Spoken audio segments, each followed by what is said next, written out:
मेरे मुख्यमंत्री या बिहार सरकार को फर्क ही नहीं पड़ता है कि कौन बिहारी जी रहा है या कौन बिहारी मर रहा है। और इसी के साथ जिस तरीके से आपराधिक गतिविधियां बिहार में बढ़ती जा रही हैं, भले वो शराब माफिया हो, भले वो बालू माफिया हो या भू माफिया हो, इन तीन माफियाओं की गिरफ्त में आज की तारीख में बिहार सरकार है।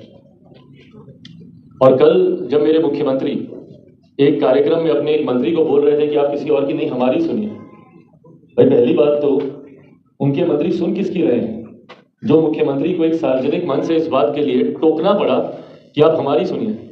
किसकी सुन रहे हैं वो मंत्री?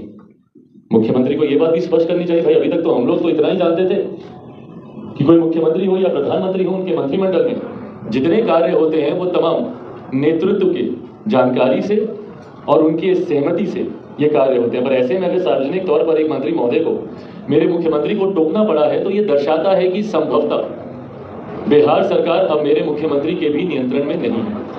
अब उनको कौन सा माफिया चला रहा है? पिछले दिनों हम लोगों ने जिस तरीके से दो घटनाएं देखी और हमारे ही लोकसभा की ये दोनों घटनाएं हैं। आज अभी हम जा रहे हैं प्रभात रंजन जी के, जो दरोगा जिनकी हत्या, और ये सब हत्या की ही श्रेणी में हुई, शराबबंदी से कोई मरे, बालू माफिया के साथ झड़प में कोई मरे, या इस तरीके से ट्रक को भगाते हुए उसके नीचे कोई कुचल कर कोई मरे, ये तमाम बातें हत्या की श्रेणी में ही आती हैं। और जिस तरीके से प्रभात रंजन जी हत्या 2 दिन पहले की गई, कारण क्या था भैया उसका? अवैध बालू खनन। और ये कौन नहीं जानता? This is like an open secret. प्रदेश में हर कोई इस बात को जानता है कि किस तरीके से बालू का अवैध खनन बिहार के हर एक जिले में हो रहा है। ये तो वो प्रमाण है जो सामने आया और जिसने इस बात को दर्शाया कि भैया अवैध बालू खनन किस तरीके से हो रहा है और ट्रक दौड़ाने के क्रम में किस तरीके से उन दरोगा की हत्या हो गई। कुछ दिनों पूर्व जमुई में ऐसे ही एक पुल ध्वस्त हो गया था, मेरे मुख्यमंत्री गए भी थे और वहां पर उनको विरोध का सामना भी उनको करना पड़ा था। क्यों ध्वस्त हुआ? क्योंकि उसके आसपास के पिलर्स के आसपास जितना बालू था उसका खनन किया जा रहा था। स्थानीय ग्रामीणों ने, हम लोगों ने भी इस पर चिंता जताई थी कि भाई अगर ऐसे ही होता रहा तो ये पुल को नुकसान देगा, और वो हुआ। उसके बाद कितनी बार इस पर आवाज उठाने के बावजूद बालू के टेंडर की प्रक्रिया में जिस तरीके से भ्रष्टाचार हो रहा है, जिस तरीके से बालू का अवैध खनन हो रहा है, भाई मेरे मुख्यमंत्री वैसे तो सीधा कंपटीशन करेंगे प्रधानमंत्री से कि प्रधानमंत्री एनवायरमेंट को लेकर इतने चिंतित हैं, देश विदेश में जाकर बैठकें करते हैं, दुनिया को इसके बारे में जानकारी देने का वो प्रयास कर रहे हैं, तो उसी क्रम पे तुरंत वो आ जाएंगे कि अरे जल जीवन हरियाली हम आज से कर रहे हैं, कब से कर रहे हैं। तो क्या हुआ भैया जल जीवन हरियाली करने से? सिर्फ एक नाम की माला जपने से नहीं ना होगा कि हम जल जीवन हरियाली। आने वाली पीढ़ी को आप क्या सौंप कर जा रहे हैं भाई? मुख्यमंत्री तो आज हैं, कल नहीं रहेंगे मुख्यमंत्री के पद पर इनकी गलत नीतियों का खामियाजा आने वाली पीढ़ियां सदियों तक भुगतेंगी। क्या इस बात का होश है मेरे मुख्यमंत्री को? आप एक सुखाड़ प्रदेश के रूप में बिहार को आप सौंप कर जाएगा आने वाली पीढ़ी को। आज कृषि प्रधान प्रदेश है हमारा। एग्रीकल्चर को लेकर, यहाँ के किसानों को लेकर हम लोग गर्व महसूस करते हैं कि भैया देश में, दुनिया में हम खाद्यान्न पहुंचाने का हम काम कर रहे हैं। पर आने वाले दिनों में सुखाड़ प्रदेश ये बन जाएगा। वाटर लेवल्स इतने नीचे जाते जा रहे हैं। पहले हम लोग हैंडपंप से हम लोग काम चला लेते हैं, आज जाके देखिए गांव देहात में कहीं पे हैंडपंप काम कर रहा है। हर एक जगह बोरिंग की मांग होती है। क्यों? क्योंकि वो वाटर लेवल इतना नीचे जाता जा रहा है। तो आने वाले दिनों में ऐसे ही अगर चलता रहा और बालू खनन खुलेआम हम लोग देखते हैं, आप चले जाइए हाईवेज पे, आप चले जाइए गाँव देहातों में, ट्रक के ट्रक भरे हुए निकल रहे हैं और दिन दहाड़े। चिंता की बात यह है कि ये तमाम बातें दिन दहाड़े होती हैं। आप चले जाइए किसी भी नदी के किनारे, वहां पे दिन में ही आपको ट्रक लगे हुए दिखेंगे। तो क्या कर रहा है भैया स्थानीय प्रशासन? क्या ये स्थानीय प्रशासन के संरक्षण में नहीं हो रहा है? जमुई में तो कम से कम मैं दावे के साथ आपको कह रहा हूं, क्योंकि 2 दिन में 2 हत्याएं हुई है वहां पर। एक तो प्रभात जी जिनका हमने जिक्र किया अभी, दरोगा जो थे वहां पर, उसके बाद एक युवक, नौजवान युवक जिसकी कल पटना में हत्या हो गई। अब इसका दोषी कौन बताइए? कल हम और अरुण बाबू वहां पे गए थे जब उसका इलाज वहां पे चल रहा था। दिन भर हम लोग लगे कि भाई कैसे उसको खून दिया जाए। पार्टी के तमाम कार्यकर्ता दिन भर इसी में लगे रहे कि 2 यूनिट 3 यूनिट खून कैसे उसको वहां पे उपलब्ध करा दिया जाए। उसके बावजूद उसकी जान को वहां पे डॉक्टर्स नहीं बचा पाए। डॉक्टर्स तो तब बचा पाते जब डॉक्टर्स वहां पे होते। लगभग पौना घंटा तक हम खुद वहां पे मौजूद थे और पौने घंटे तक किसी डॉक्टर ने वहां पर आना वहां पे जरूरी नहीं समझा। ये यहाँ के अस्पतालों के हालात है। और ऐसे अस्पतालों का रजिस्ट्रेशन हो जाता है, इनको लाइसेंस मिल जाता है काम करने के लिए, और पलट कर कोई देखना तक जरूरी नहीं समझता कि क्या उन अस्पतालों में ठीक से इलाज हो रहा है कि नहीं हो रहा है। क्या ये चिंता का विषय नहीं है? भाई हम सब के घर परिवार में कभी ना कभी कोई ना कोई बीमार पड़ता है। और अगर इस पे आज अगर हम लोगों ने आवाज नहीं उठाई तो एक एक एक एक करके आज दूसरों के परिवार के लोग गए, कल को हमारे परिवार के लोग जाएंगे। पर यह व्यवस्था यहां पर ऐसी ही बनी रहेगी। कल हमारा वो वीडियो आप सब लोगों ने देखा होगा। भाई हम किसी को दिखाने के लिए हम गुस्से में नहीं थे, स्वाभाविक है भाई। आप उसकी बहन के हालात देखते, बार बार हमारा हाथ हमारी कलाई पकड़ के उसकी बहन रो रही थी कि भैया हम किसके हाथ में राखी बांधेंगे। 28 साल का वो नौजवान युवक मिठुन कुमार। पर इसमें किसी सरकार को कोई फर्क नहीं पड़ता, कोई एक बार जाकर देखना तक जरूरी नहीं समझता। ये बिहार के अस्पतालों के हालात है। प्राइवेट हॉस्पिटल्स ले लीजिए, उन्होंने सिर्फ और सिर्फ पैसा अर्जित करने की मशीनरी बना रखी है और डेड बॉडीज उनके लिए पैसा बनाने का उपकरण बन के रह गई है, सिर्फ एक मशीन बन के रह गई है। हम अगर वहां पे नहीं जाते तो 1 लाख रुपया वहां पे मांगता उस डेड बॉडी को देने का, और संभवतः अभी तक वो डेड बॉडी नहीं देता। और ये कम ज्यादा हम सब ने कहीं ना कहीं अनुभव किया। क्या कर रही है सरकार इसके ऊपर? कोई फर्क नहीं पड़ता। भाई कितनी जगह ऐसी डेड बॉडीज को रिलीज कराने चिराग पासवान हमारे नेता पहुंच जाएंगे, पर जिनकी जिम्मेदारी है वो तो पहुंचे कम से कम। और इस बात की भी जांच होनी चाहिए कि क्या वहां पे डॉक्टरों के अभाव में या इलाज के अभाव में ही उसकी जान गई, या कोई ये बालू माफिया उन्होंने मिलीजुली भगत से वहां पे उसकी हत्या करवाई, क्योंकि ये माफिया नहीं चाहता था कि वो होश में आए, क्योंकि लोअर बॉडी के नीचे एक्सीडेंट हुआ था, उसकी जान पे उसके थाई के ऊपर ट्रक चढ़ के गया था। यकीनन ब्लड लॉस हुआ है, पर इतना ब्लड लॉस तो नहीं हुआ कि उसकी जान चली जाए, और वो भी महज 24 घंटे के भीतर उसकी जान चली जाए। वो भी तब जबकि हम लोग वहां पे ब्लड प्रोवाइड करने, और संभवतः अभी भी 1 यूनिट ब्लड तो वहां पे वैसे ही पड़ा होगा न्यूज। तो क्या वहां पे बालू माफिया के लोग थे जिन्होंने डॉक्टर्स के साथ मिलीभगत करके वहां पे इस बात को सुनिश्चित किया कि ये आदमी कभी बच ही ना पाए? ये तमाम चीजें एक गोरख धंधे के तौर पर चल रही हैं बिहार में। पर दिक्कत यह है कि इसके ऊपर मेरे मुख्यमंत्री का ध्यान ही नहीं। मेरे मुख्यमंत्री का ध्यान है कि भैया वो कैसे अश्लील बातें कर लें बिहार की विधानसभा में, जिसको हम लोग दोहरा तक नहीं सकते। और मेरे मुख्यमंत्री का ध्यान है कि कैसे समाज के वंचित शोषित हो, जो संभवतः आज उनके साथ कतई नहीं है, कैसे उनको अपमानित करने का काम किया जा सके। जिस तरीके से उन्होंने पूर्व मुख्यमंत्री आदरणीय जीतन राम मांझी जी को बिहार की विधानसभा में अपमानित करने का काम किया। पहली बात तो मुझे इस भाषा से ही ऐतराज है। भैया विरोध कीजिए, मैं खुद विरोध करता हूं। मैं अभी क्या कर रहा हूं? विरोध ही कर रहा हूं मेरे मुख्यमंत्री का। पर ये तू तड़ा की भाषा भैया बिहारियों में कहां से आ गई है? भाई हमको सुनाया जाता है कि ये शहरी लड़का दिल्ली में पला बड़ा, ये जानता है कुछ, पर कभी हमारी जुबान से आपके अलावा कोई और शब्द सुन लीजिए, क्योंकि यही हम लोग की संस्कृति है। हम तो अपने घर के बच्चों में, और ये हमारी ही नहीं भाई, हर बिहारी की संस्कृति है, अपने बच्चों से हम लोग आप करके हम लोग बात करते हैं। बेटा क्या खाइएगा, कहाँ आइएगा, कहाँ जाइएगा, ये करके हम लोग बच्चों से हम लोग बात करते हैं। तो तू तड़ाक की भाषा कहां से आ गई भाई? जिस तरीके से हर किसी को, भाई हम लोग तो चलिए उम्र में छोटे हैं, जब हमको वो लोग बोलते हैं अरे इसको कुछ आता है, इसको कुछ जानता है, चलिए ठीक है कोई बात नहीं, उम्र में छोटे आप बड़े हैं, कुछ भी बोल लीजिए। पर मांझी जी तो उम्र में आपसे बड़े हैं, सीनियोरिटी में आपसे बड़े हैं। उनके ऊपर इस तरीके की भाषा का इस्तेमाल करना, इसको कोई जानता था, इसको कौन बनाया, इसको क्या किया, आप दोहरा तक नहीं सकते उन बातों को। ये मुख्यमंत्री को शोभा देता है। भाई हम इस बात को इसलिए बोल रहे हैं क्योंकि ये बातें बिहारियों को शर्मसार करती हैं। आप देश के दुनिया के किसी भी कोने में चले जाइए, हम तो जा ही रहे हैं दुनिया के अलग अलग कोने में, बिहारी डायस्पोरा से मिले। ऑस्ट्रेलिया में अगले हफ्ते हम सिंगापुर जा रहे हैं, हर एक जगह बिहारी डायस्पोरा से हमारी बातचीत हो रही है, उनसे राय मशवरा कर रहे हैं कि भैया किस तरीके से बिहार को हम लोग आगे बढ़ा सके। पर वहां पर जाकर सबसे पहले मुख्यमंत्री जी के इस व्यवहार के बारे में हम लोग शर्मिंदा होते हैं, और यही हालात देश में है। लोग हंसते हैं हम लोगों के ऊपर। 2 दिन तक तो ये वीडियो चलकर बंद हो गया मुख्यमंत्री का, पर आज तक हम लोग का मजाक उड़ाया जाता है। चले जाइए दिल्ली में, चले जाइए मुंबई में, कहीं पे भी आज तक हम लोग का मजाक उड़ाया जाता है। क्या बोल रहे थे भाई मुख्यमंत्री? हाँ क्या बात कर रहे थे? ये बातें पूछ कर हम लोग को शर्मिंदा हम लोग को किया जाता है। पर हकीकत है ये मानसिकता दर्शाती है हमारे मुख्यमंत्री की। मांझी जी का विरोध करने के लिए नहीं, ये उनकी मानसिकता है कि भाई एक दलित समुदाय से आने वाला व्यक्ति, जिसको हमने दलित ही नहीं दलितों में भी सबसे ज्यादा पिछड़ा हम लोगों ने मान लिया, और हमने उसको महादलित की श्रेणी दी। ये अहंकार मेरे मुख्यमंत्री का कि हमने जिसको महादलित की श्रेणी दी, वो आज हमारे सामने विधानसभा में खड़े होकर कैसे चर्चा का हिस्सा बन रहा है। ये अहंकार था उनको नीचा दिखाने का, उनको ये बताने का कि अरे हम तुमको बनाए, तुम्हारी क्या बात है, तुम कैसे ये सारी बातें कर।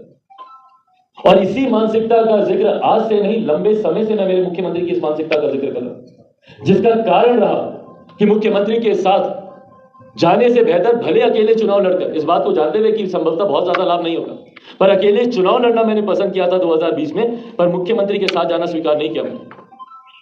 यही कारण था।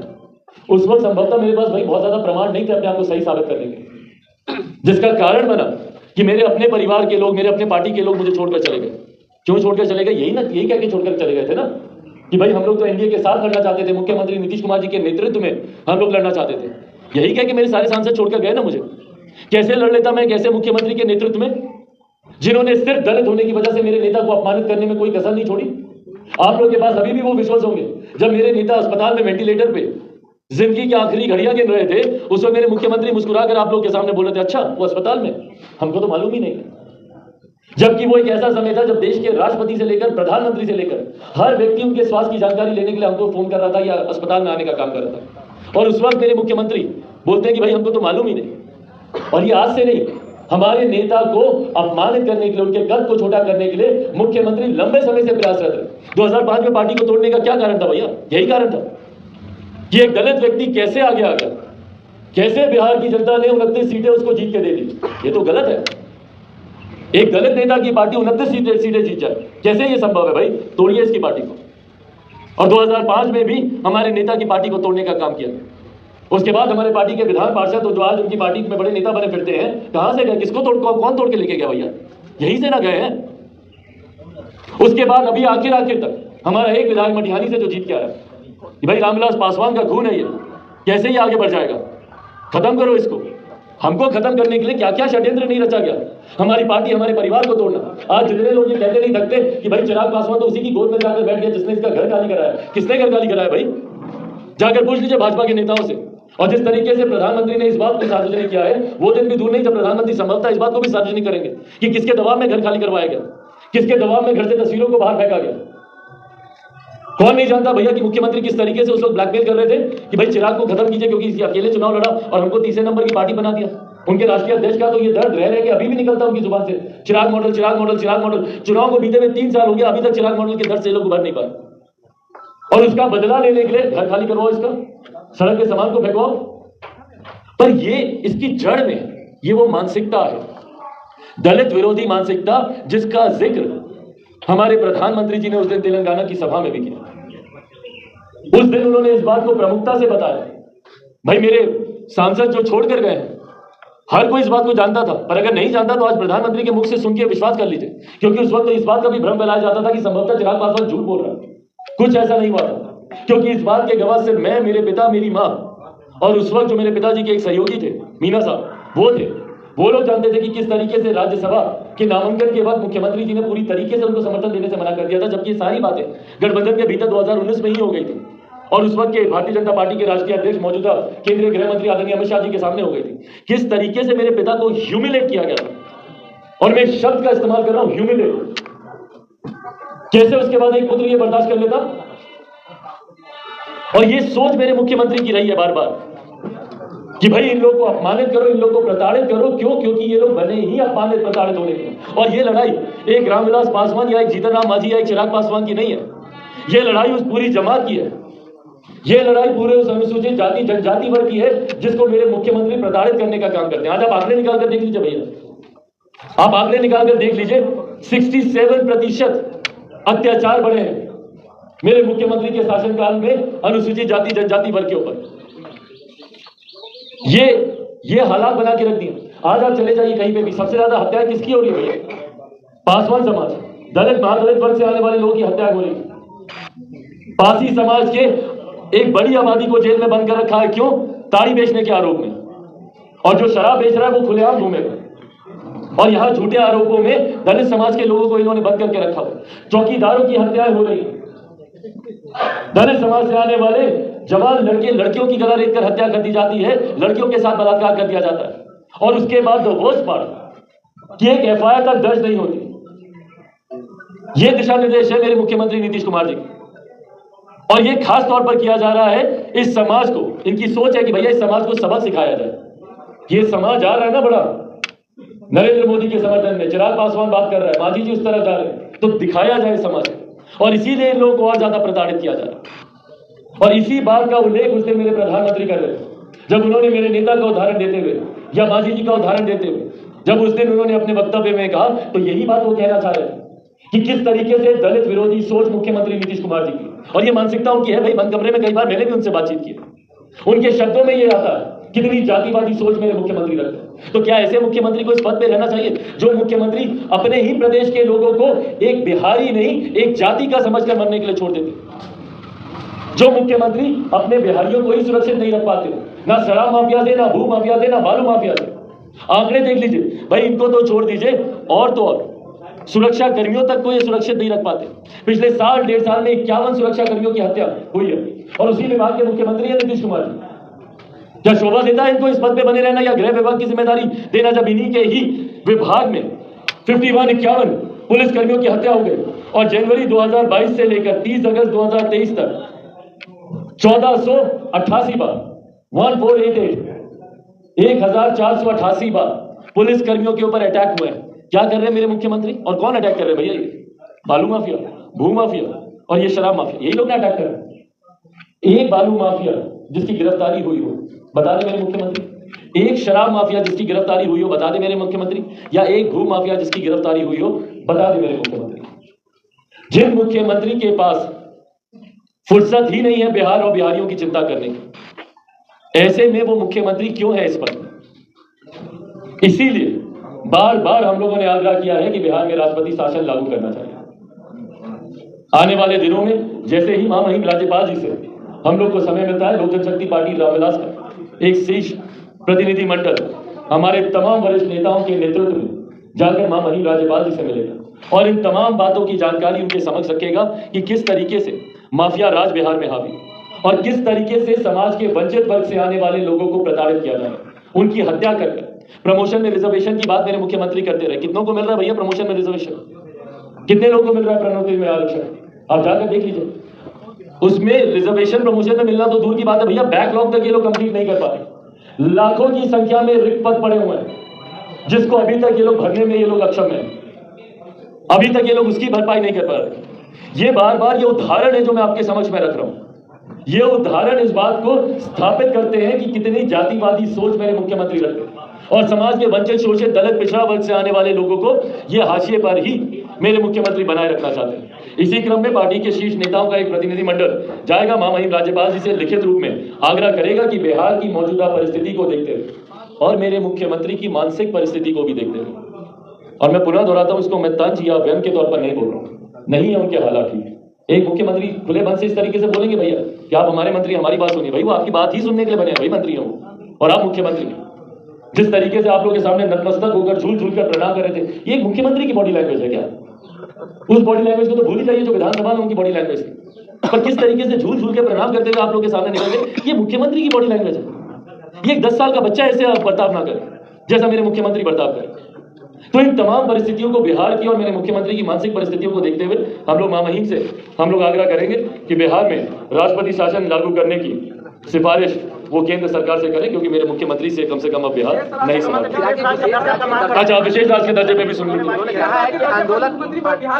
हाँ सुने भैया, हम सुने, आप सुन लीजिए। विशेष राज्य के दर्जे पे भी शर्म आनी चाहिए इन मुख्यमंत्री को, शर्म आनी चाहिए इस मुख्यमंत्री को और पूरे गठबंधन को। पहली बात तो इससे पहले कि कोई गलत मायने निकाले, पहले तो इसको मैं स्पष्ट कर दूं कि लोक जनशक्ति पार्टी रामविलास पूरी तरीके से विशेष राज्य के दर्जे की मांग करती है। पर क्यों मांग करती है? इनकी विफलताओं की वजह से, मेरे मुख्यमंत्री की विफल नीतियों की वजह से।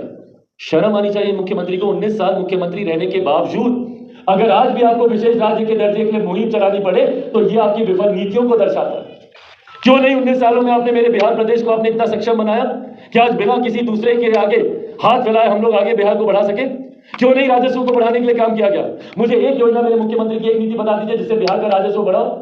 क्या किसानों के लिए इन्होंने कोई ऐसे यूनिट्स लगाए जिससे बिहार का राजस्व बढ़ाओ? क्या टूरिज्म के माध्यम से इन्होंने राजस्व को बढ़ाने की बात की? क्या इंफ्रास्ट्रक्चर के माध्यम से इन्होंने राजस्व को बढ़ाने की बात की? क्या आईटी सेक्टर को लाकर, इंडस्ट्रियलाइजेशन करके इन्होंने बिहार के रेवेन्यू सेक्टर को बढ़ाने की बात की? नहीं। अगर आप रेवेन्यू बढ़ाएंगे तो आज के, आज से 100 साल के बाद भी आप विशेष राज्य के दर्जे की मांग करेंगे। और ना सिर्फ मेरे मुख्यमंत्री को शर्म आनी चाहिए, पूरे गठबंधन को आनी चाहिए। क्योंकि मुख्यमंत्री का जब मैं जिक्र करता हूं तो मात्र 19 साल की मैं बात करता हूं, पर जब मैं गठबंधन की बात करता हूं तो मैं 34 साल की बात करता हूं। 34 साल के बाद भी आज आपको विशेष राज्य के दर्जे की आपको मांग करनी पड़ रही है। तो क्या ये सरकार की विफल नीतियों को नहीं दर्शाता कि 34 साल में भी आप हमारे बिहार की इकोनॉमी को आप इतना नहीं बढ़ा पाए कि आज हमारा प्रदेश आत्मनिर्भर बने? आज भी आपको केंद्र सरकार की तरफ देखना पड़ता है। और यह भी मैं बता दूं, विशेष राज्य के दर्जे की जरूरत इनको बिहार के लिए नहीं है, इनको इसलिए है ताकि अपने भ्रष्टाचार को और बढ़ा सके। चुनाव आ रहे हैं भैया, इनको और पैसा चाहिए चुनाव में खर्च करने के लिए, तो इनके पॉकेट में और पैसा आते। चले जाइए ना जाके भाई, डालिए PIL, लीजिए जानकारी कि भाई जितने भी केंद्र सरकार की योजना है जिसका पैसा है, कितना पैसा इन्होंने इस्तेमाल किया है। और कितनी राशि वापस लौटानी पड़ दी जाती है। जो लोग केंद्र सरकार की योजनाओं के पैसे में धांधली करते हैं वो विशेष राज्य के दर्जे के पैसे का ही लोग इस्तेमाल करेंगे। और 34 साल के बाद आज क्यों भैया मेरे मुख्यमंत्री को याद आ रही है कि हम यात्रा निकालेंगे? क्या कर रहे थे 19 साल से?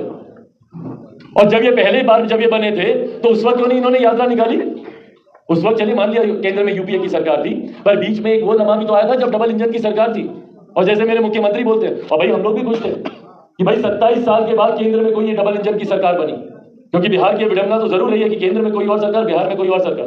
पर उस वक्त 27 साल के बाद 2017 में केंद्र की तर्ज पे बिहार में सरकार बनी थी। उस वक्त एक बार बता दीजिए मेरे मुख्यमंत्री का बयान, 2017 से कब ये अलग हुए? 2021 में अलग हुए, 22 में, 2022 तक एक बार बता दीजिए। सारे उनके इंटरव्यूज निकालिए, सारे उनके बयान निकालिए, और एक बार बता दीजिए मेरे मुख्यमंत्री ने विशेष राज्य के दर्जे की मांग की हो। जिस मंच पर जाना है मांग करने के लिए नीति आयोग की बैठक में तो जाते नहीं, प्रधानमंत्री से इनको बैर है, वहां पर जाकर ये बात नहीं करेंगे। और आज इनको विशेष राज्य के दर्जे की किसको मूर्ख बना रहे? क्या ये समझते हैं कि हम सब मूर्ख बैठे हैं यहाँ पे? बिहारी मूर्ख बैठे हैं। आज चुनाव आ रहे हैं तो आप यात्रा निकालिएगा, देखिएगा कितना विरोध होगा उस यात्रा में। और मैं चाहूंगा कि आप सब निकालिए 2017 से 2022 तक के तमाम इनके इंटरव्यूज, और एक जगह दिखाने मेरे मुख्यमंत्री ने उस वक्त बोला विशेष राज्य के दर्जे के बारे में। सिर्फ इनको राजनीतिक लाभ कैसे उठाना है, दिन भर इनकी बुद्धि उस दिशा में काम करती है। सही में अगर इनको चाहिए होता उस वक्त जाके लाभ ले लेते, या सही में लाभ चाहिए था तो भाई 2005 से ही लगते, यूपीए सरकार पे दबाव बनाते। पर जिन्होंने इनको विशेष राज्य का दर्जा नहीं दिया उनके साथ जाके गठबंधन करेंगे और इंडी गठबंधन का एकदम अगवा बनने की तैयारी करेंगे। तो एक विशेष राज्य का दर्जा भैया कुछ नहीं है। आपकी पार्टी भी बिहार से है, काफी लंबे समय से बिहार की राजनीति में रही है, क्या आपका स्टैंड क्या है विशेष राज्य का दर्जा? भाई मिलना चाहिए। इनकी गलत नीतियां जिस तरीके से है विशेष राज्य, तो हम शुरू में क्लियर किए भैया, विशेष राज्य के दर्जे के अलावा बिहार का कैसे विकास हो? आपने परिवार का जिक्र किया है, एक सवाल है, परिवार का आपने जिक्र किया। आपके चाचा रैली निकालने वाले हैं हाजीपुर से, एक तरह से कह सकते हैं शक्ति प्रदर्शन, दावा भी हाजीपुर सीट को लेकर लगातार बरकरार है। क्या कुछ चुनौतियां होंगी या पीछे हटेंगे? क्या चुनौतियां? जो वो शक्ति प्रदर्शन 3 साल में पहली बार करने जा रहे हैं, मैं गलत बोल रहा हूं तो टोकिए मुझे। इससे पहले कौन सी रैली की है वो बिहार में? रैली छोड़ दीजिए, कौन सी सवाल की? पटना में ही प्रदेश कार्यालय के अलावा इन 3 सालों में जब से वो केंद्र सरकार में मंत्री बने हैं, एक कोई कार्यक्रम बता दीजिए जो किए हो। और क्या ये मुझे कहने की जरूरत है कि हमारे कार्यक्रमों की आप झड़ी निकाल के देख लीजिए। जो वो एक कार्यक्रम इतनी मेहनत से, इतनी तैयारी से अपना विभाग छोड़कर पूरे अपनी मेहनत उस पर लगा दिए हैं, ऐसे कार्यक्रम तो हम लोग हर हफ्ते करते हैं। सतीश भाई यहाँ पे बैठे, नालंदा में कितने कार्यक्रम मेरे मुख्यमंत्री के गृह जिले में हम लोग जाके कर लिए। वो तो अपने संसदीय क्षेत्र की बातें कर रहे हैं भैया, वहां पे नहीं करेंगे तो कहां करेंगे? हम लोग तो धारा के विपरीत नालंदा में जाकर हम लोग 5 कार्यक्रम हम लोग कर लिए, और उसमें से एक कार्यक्रम तो अभी पिछले हफ्ते का 8 तारीख का था ना, 7 या 8 तारीख को। तस्वीरें निकाल कर देख लीजिए उस कार्यक्रम को। तो ऐसे में वो एक कार्यक्रम कर लेंगे तो कौन सी बड़ी बात है? अधिकार क्षेत्र में आता है दावा, भाई दावा गठबंधन के अधिकार क्षेत्र में आता है, और हम इस बात को स्पष्ट कर चुके हैं कि हमने जो भी दावे किए हैं गठबंधन के भीतर हुई बातचीत के आधार पर ही किए, और दावे उनके कई रहे हैं भैया। उत्तराधिकारी हम हैं तो हमें ही बनना चाहिए। इस बात को भी मुझे लगता है गठबंधन और गठबंधन के सबसे बड़े नेता आज जब वो तेलंगाना में जाते हैं तो वो रामविलास पासवान जी के सुपुत्र चिराग पासवान के नाम का जिक्र करते हैं। करने को ये जिक्र वो ये भी कर सकते थे कि मंत्रिमंडल में हमारे सहयोगी और उनके छोटे भाई, ये भी जिक्र वो कर सकते थे। जब पद्म भूषण महामहिम राष्ट्रपति जी से मेरे नेता को मरणोपरांत जब देश के सर्वोच्च सम्मान में से एक पद्म भूषण दिया गया, गृह विभाग ही इसको पूरा आयोजित करता है। उस वक्त भी केंद्र सरकार में ये मंत्री थे, ये भी जा सकते थे उसको लेने। क्यों चिराग पासवान का नाम उस वक्त दिया गया? तो भाई प्रत्यक्ष को कितने और प्रमाण की जरूरत है? उसके बाद भी अगर कोई आंख के ऊपर कोरा रख के सच्चाई को नहीं देखना चाहे तो उसमें हम कुछ नहीं कर सकते। प्रधानमंत्री ने कहा कि आपके पिता को जो है नीतीश कुमार ने अपमानित करने का काम किया, और आपके आवाज से मूर्ति फेंकी गई, और रामविलास जी की भी जो प्रतिमा है उसको भी तोड़ा गया। तो क्या आप इस बात को मानते हैं कि भारतीय जनता पार्टी के इसमें कोई रोल नहीं है, नीतीश कुमार का ही पूरा रोल है? इस बात को मैं ही नहीं, क्योंकि उस दौरान भी मेरी कई नेताओं से बातचीत होती थी, और उस दबाव को मैंने पूरी तरीके से महसूस किया है। जिस तरीके से, और वो दबाव ही नहीं, लिटरल ब्लैकमेलिंग था वो, जिस तरीके से मेरे मुख्यमंत्री ने चिराग पासवान को कैसे समाप्त कर दिया जाए पार्टी तोड़ने से। भाई पहली बात तो बताइए, आप में से किसी को, मुझे नहीं लगता इस बात पे शक है कि मेरी पार्टी मेरे परिवार को तोड़ने में जनता दल यूनाइटेड की क्या भूमिका है। इनके कई नेताओं के नाम तक, उनकी तस्वीरें तक सामने आई हैं मेरे उस वक्त के सांसदों के साथ। तो इस बात में कहीं कोई संदेह नहीं है कि पूरी भूमिका इस पूरे प्रकरण में, और स्वाभाविक भी है भाई, उनके उस दर्द को मैं समझ सकता हूँ मेरे मुख्यमंत्री के, जिनको तीसरे नंबर की पार्टी हम लोग की वजह से बनना पड़ा। आधे से ज्यादा जिनके प्रत्याशी हार गए, जो अभी तक बड़ा भाई करके डिक्टेटरशिप अपनी गठबंधन में दिखाते थे, उनका वो अगर आधार खत्म हुआ, आज की भी तारीख में अगर मेरे मुख्यमंत्री इतने कमजोर हैं भैया, किसकी वजह से? लोक जनशक्ति पार्टी की वजह से ही है ना। अगर हम लोगों ने 2020 में चुनाव ऐसे नहीं लड़ा होता तो आज भी संभवतः वो 70-80 अपने विधायकों का वर्चस्व हर एक जगह दिखा रहे होते। ना जो लालू जी के सामने इस तरीके से झुके होते, ना वो उस वक्त भारतीय जनता पार्टी पे ऐसा दबाव बनाए होते। तो यकीनन ये दबाव पूरी तरीके से उनका। लेकिन किसी के कहने पर अगर भाजपा ने ये काम किया तो आपको भाजपा से नाराजगी क्यों नहीं है? भाजपा भाई तो कहीं ना कहीं भाई हर कोई जब राजनीति में होता है, कोई मुझे गोद में किसी ने नहीं बैठाया। आपको राजनीतिक लड़ाई अपनी खुद ही लड़नी होती है। और मैंने उस वक्त भी इस बात को कहा था कि मैं किसी दूसरे या तीसरे पे क्या उंगली उठाऊं, जब धोखा मुझे मेरे घर वालों ने दिया। मैं तो जदयू पे भी नहीं उंगली उठा रहा भाई, मैंने तो जदयू को भी दोष नहीं दिया उस वक्त।